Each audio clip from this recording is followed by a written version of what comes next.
So in this video is the third mark game in the PT-76, which is a Cold War Eastern Alliance Era 1 light tank. It's on vineyards, and I've noticed already that on both teams there's only one light tank.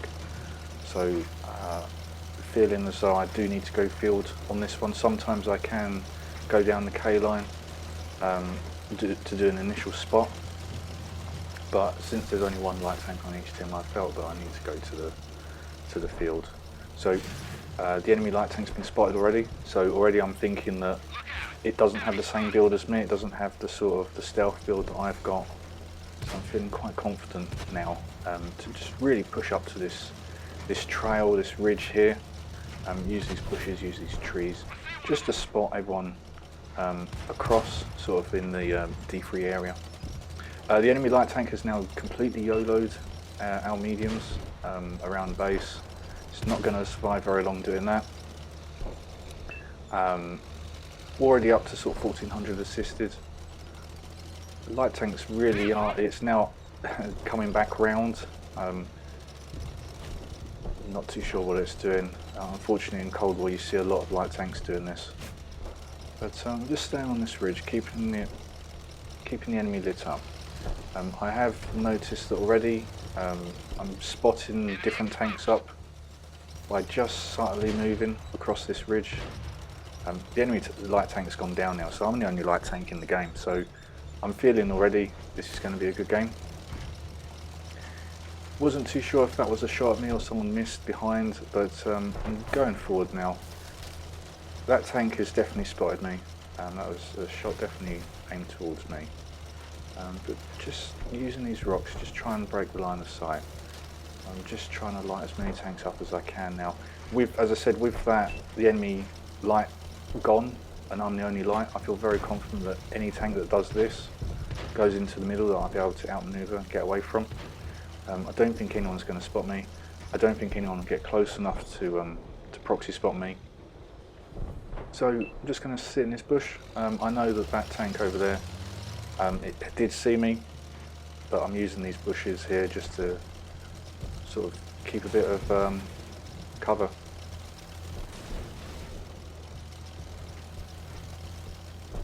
It's already up to 6,490 assisted damage.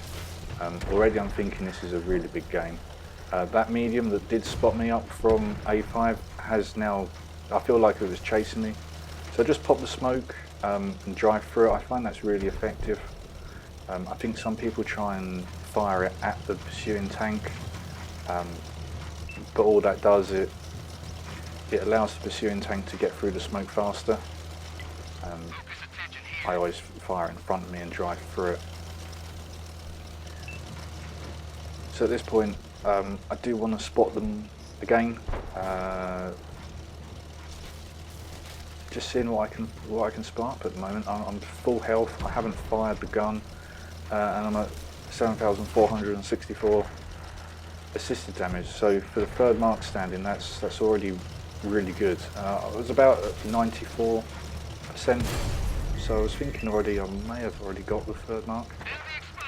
But now I feel like it's worth taking a shot just to get the gun out of the game. Just moving out now.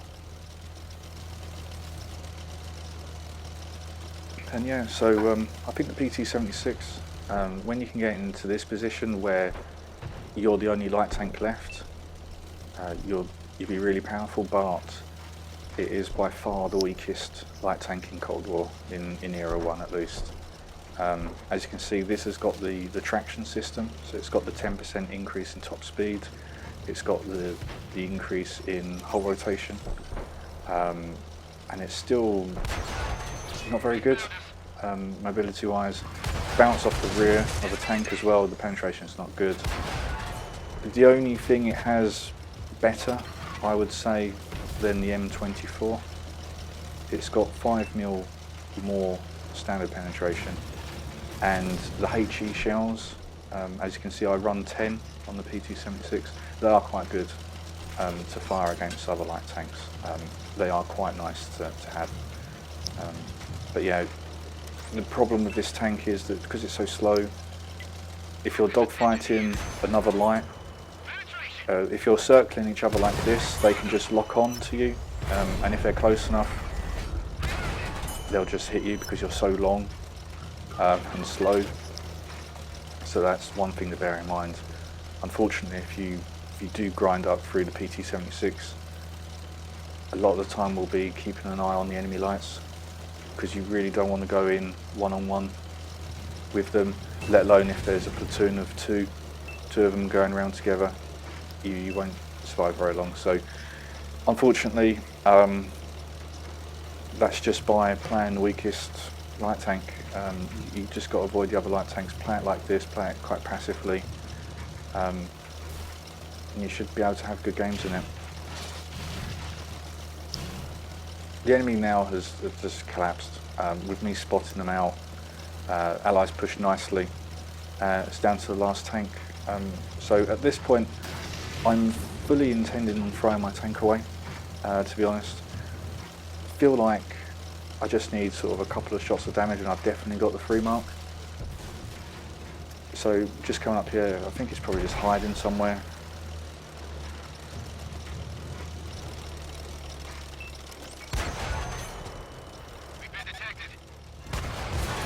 As you can see now, I think this tank is just auto-locking me. And because I'm so slow and long, it can just put the shots in without needing to aim. So I'm glad I got a couple of shots in already. As you can see, again, I think it's just auto-locking. And it's just hitting me. Got 10 seconds until we cap out. So no intention of trying to run and survive this. I just want one more shot. Get the shot in. And then we cap out. So yeah, it's quite a good tank when you get it in the right position. You need to play it really passively. Get MVP on that one, obviously. Get 8,000 assisted, 1,700 direct damage myself. So yeah, really good game. Enough for the ace tanker and the 3rd mark of excellence. It was a tank that when I unlocked the BMP1, I didn't really have much intention of playing it any further, but I decided to see how far I could get it, so did get the 3rd mark in the end. Probably wouldn't recommend it playing it that much. I would definitely suggest you run boosters just to get the upgrades for it, and then potentially turn the boosters off when you get it fully upgraded. I ran the stock gun all the way through, didn't upgrade the gun, so stock gun's just fine. And this is the stats screen. These are the stats I got in the end. So 1,668 direct damage. Obviously that doesn't count assisted damage, which is by far where you're going to get most of your damage standing from. But managed to do that in 83 games. I think that was quite good overall. But yeah, not a tank I would recommend playing too much. It's just it's so inferior to the M24, and let alone the M41 in Cold War as well. But yeah, looking forward to playing the BMPs.